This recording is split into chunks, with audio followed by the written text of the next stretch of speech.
Train हमारी जिंदगी का काफी अहम हिस्सा मानी जाती है और रेलवे में हो रहे छोटे बड़े बदलाव हमारी जिंदगी पर काफी गहरा असर डालते हैं।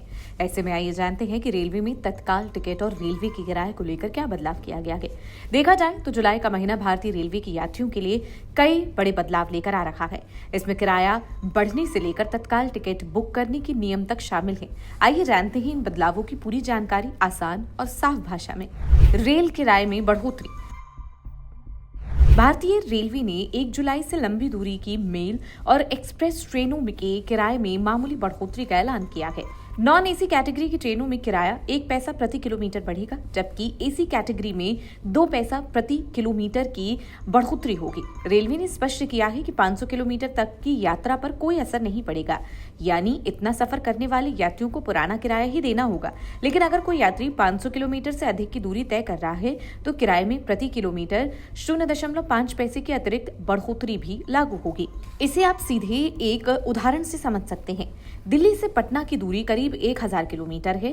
राजधानी एक्सप्रेस में इस रूट पर एसी किराया फिलहाल 2485 रुपए है, जो 1 जुलाई से बढ़कर 2505 रुपए हो जाएगा।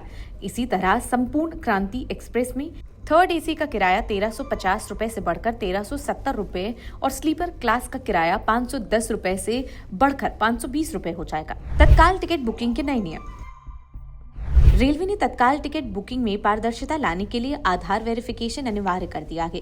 1 जुलाई 2025 से आईआरसीटीसी की वेबसाइट पर और ऐप पर तत्काल टिकट बुक करने के लिए आधार से लिंक अकाउंट होना जरूरी होगा।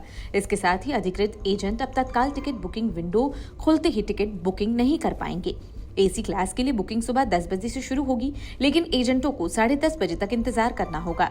इसी तरह नॉन एसी क्लास की बुकिंग सुबह 11 बजे से 11:30 बजे तक आम यात्रियों के लिए खुली रहेगी। एजेंटों को इसमें हिस्सा नहीं लेने दिया जाएगा। रेलवे द्वारा घोषित तीसरे बदलाव के तहत 15 जुलाई से तत्काल टिकट बुकिंग के लिए ओटीपी ऑथेंटिकेशन भी जरूरी होगा।